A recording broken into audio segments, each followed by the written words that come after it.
So let's start off with debate number 1, where we are talking about the selection of the army chief.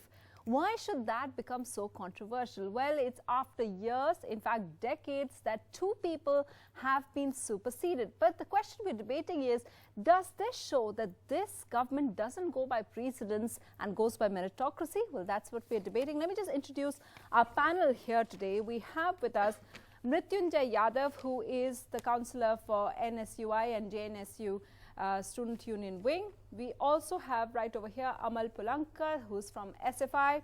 We have N. Sai Balaji of ISA, which is a left-wing student organization.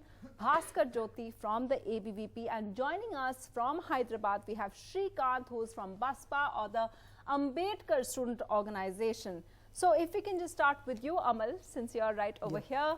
Do you think that the entire controversy and the way it's been done, and because we expect our student union leaders to give us a fresh perspective into things, the way this has been done, does it show that finally things are changing, things are being shaken up, and we are now going to see a lot of, because it also comes very soon after the CBI director's controversy, are we going to see by a government which doesn't go by the set way of doing things, but going by people who deserve it? It is very clear that one side the government is talking about Indian Army and the kind of nationality, nationalism, everything at the same time.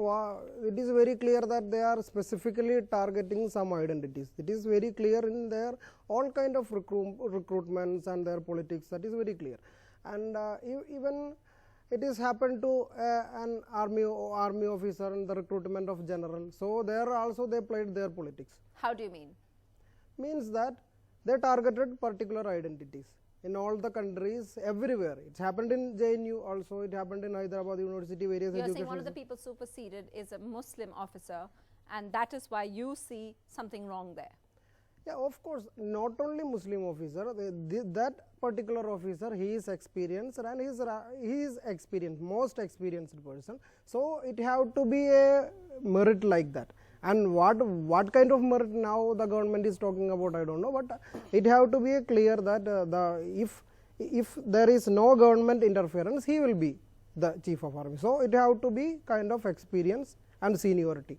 So government is not judging that. Government is now the government don't want to take a general from a minority community side. But Balaji, the army has always prided itself in not looking at faith or matters of religion at all. That's something the army has always been known for. By critics giving this kind of perspective to the army, doesn't it actually color things a different way? I would like to state one thing. I mean, we are not casting as any something wrong on the present army general or someone who's going to come up, or even the people who have been superseded. But one thing that I would like to raise over here is the continuous institutional mechanisms which have been placed, continuous dismantling of them by this present dispensation. Just look carefully what has happened with this army chief, the 2 army chiefs that have been superseded. This has been deliberately taken forward, because previously we have known 33 years back it happened only once with General Sinha, in the Indira's regime, right? And now, not only in this case, as you have mentioned in the CBI director's case, in other places they are looking for political appointees. I'm not saying that the army chief is a political appointee over here. I'm just trying to say one thing: by deliberately misusing the discretion the government is having, by superseding, they are making the appointment itself a political thing, by not adhering to the principle of apolitical defense forces. This government deliberately, by superseding, is making a political point. I'll just give one example. Okay. In 2014 elections, the outgoing army chief immediately joined the government and he became a minister thereof. There is no cooling off period. There is nothing of that sort, which clearly shows where the direction is, where the direction of this government's attempt is. Look at every university, look at every education institution, take it from FTII to JNU, BHU, HCU, every place they are being appointing their own men and they are defending them Okay. brutally. Okay, you make your point, but the question really is, where I am unconvinced by your arguments, both your arguments, is do we know enough about that to back up the arguments that you are making? Mrityunjay, do we know enough about this to come to the same conclusion as these two gentlemen have? See, you can see a pattern in this government, that in every institution, even in our JNU, we have deans of various schools. There was a criteria of seniority, but now the Vice Chancellor is calling them, interviewing them, and he's asking questions like, what is your view on 9th February incident? So everywhere, in every institution, they have this same thing. By 9th Feb, of course, you mean the now infamous incident in JNU, by after which Kanhaiya was arrested. Exactly, exactly. So he's asking those kind of questions, that what is your view? And earlier it was like the seniors will become the dean, and after that, but now here in army also he did the same thing, and he's dividing the army also. They want to place their man in the army, so that, you know. Okay, that's a really serious charge over there. The government is trying to divide the army. Bhaskar, do you agree with these colleagues of yours, or do you want to take a different line? I am really amazed and shocked to see these people from left and Congress talking about the credibility of Indian army.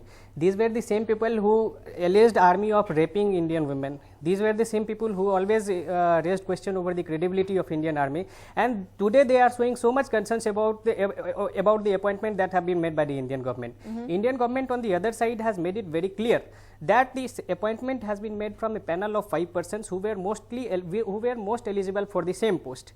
But you have to see the condition under which this appointment has been made. India is facing acute terror attacks and infiltration kind of problem from its western and northern sides, and this army person, this Lieutenant General who has been appointed to the post, is most suitable for this post as said by the Defence Ministry, because he has a tremendous experience fighting in the northern side, fighting on the LAC, and he has commanded over more than 19 commandments of the Jammu and Kashmir unit of army. So whatever the government is, their task is only raising questions whether their earlier stance on the Indian army was that Indian army has no credibility, and today they are so much concerned about this is their most hypocrite. Yes, and one more thing that I would this is a baseless allegation, because we are not questioning the professionalism of the army over here. We are not even castigating anything on the 3 generals or who have been superseded. We are just, I'm just making one point clear.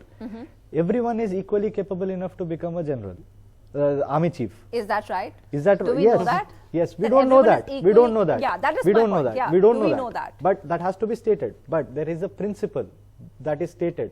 There is an institutional mechanism that has been established, where for past 33 years we have been following a set of mechanism where we are following the precedence of seniority. Okay. It's there everywhere, even in the Supreme Court, even in the Indian Army, Air Force, everywhere. But trying to put words into my mouth by castigating me as I'm your objection is well noted. I know the audience also wants to ask questions over here. Yeah, what did you want to say?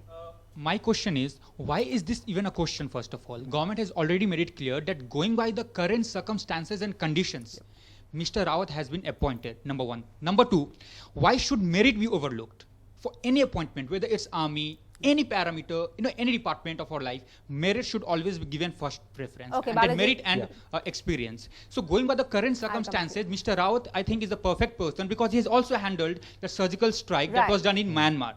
So going by the current conditions with Pakistan and China, I think Mr. Rawat is the perfect person. I'm completely not denying my friend's argument. I have just made this point very clear. We are not questioning the merit of the particular army general or any particular. We do not, definitely we do not know what they are capable and what they have done. Right. But I am questioning the conscience of this government, where it has started by superseding and continuously doing it in every institution. It is making it look as a political appointment. But does the government have a choice if it wants to do something new and radical, if it wants to go by merit? Then definitely it has to be transparent enough to say that why those 2 other people have been superseded. Why isn't that argument coming into the picture? Why is it the argument that we have taken it in the best national interest? Let them define the national interest.